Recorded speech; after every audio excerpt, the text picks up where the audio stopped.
Hi, welcome to the 9th day of Advent and our 9th Christmas story. Can you believe we're already at 9? Isn't this fun? This one's about early Christians, so there were very few of them, and this one takes place in Italy. It's called Christian in Secret. It had been a most difficult day for Marcus as he walked down a narrow, rain-swept street of ancient Rome. First, he had been denied visiting the Colosseum to watch the battles in the arena, and then he was scolded by his parents for speaking in an unchristian manner. "Oh, by Jupiter, why did I have to be born a Christian?" he muttered. "I just don't understand it. All over Rome, Christians are hunted, they're tortured and crucified, and only because they try to be gentle and kind and love one another. Maybe it's not worth it. Maybe I'd rather just be a Roman and not a Christian." It was the year 250 A.D. by the Christian calendar. Many men, women, and children had already been martyred for their beliefs in the teachings of Jesus of Nazareth, and today Marcus had heard that stronger persecutions were to begin. At that moment, Marcus turned the corner and entered a large square. There were crowds of people, and Roman soldiers were surrounding a group of schoolboys. "The soldiers have discovered a secret meeting place of Christian youths," an old woman remarked. "They're questioning every boy they can find." Marcus felt a sudden wave of fear. What if the soldiers questioned him? How would he answer?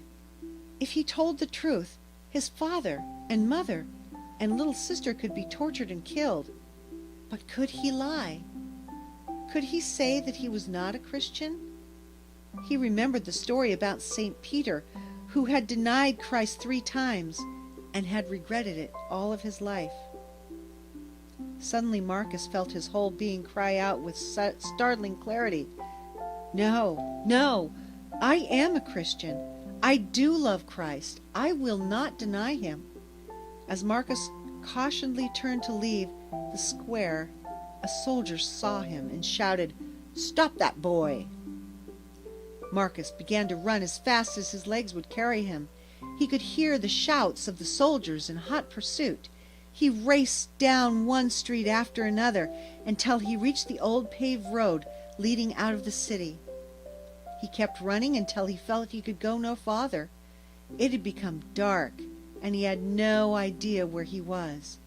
Suddenly he came to a low stone wall. He climbed over and dropped face down on the wet earth. "Oh, surely I have lost them now," he thought. But still he could hear the sounds of pursuit. "Oh, Holy Savior," he prayed, "I am so lost.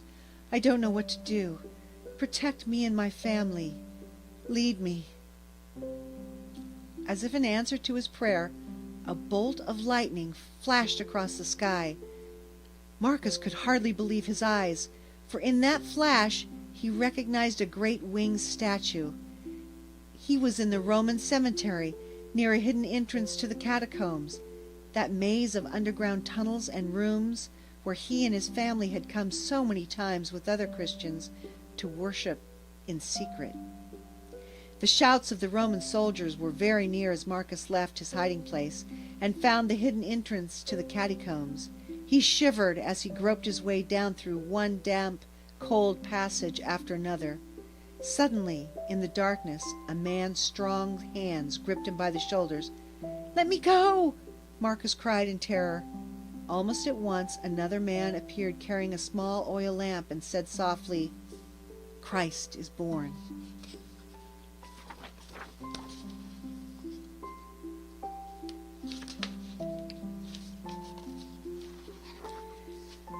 Marcus sighed in relief as he heard the familiar Christian greeting and answered, "And Christ is risen." Then together they joined the other men and women who were gathered in a small chamber nearby. "All around us," a man was saying, "the Roman world is celebrating the Saturnalia, that time when the days are the shortest and the outer sun shines with the least strength. But we, here in the darkness of our catacombs, celebrate the inner light, the birth of Christ on the earth and in our inmost souls." There was a great peace within Marcus as they began to chant softly, "Christ is born. Christ is born." Yes, thought Marcus, Christ is born, and tonight I know that he is born again in me. I hope you liked that story, and I hope you'll join me tomorrow night. Have a great day.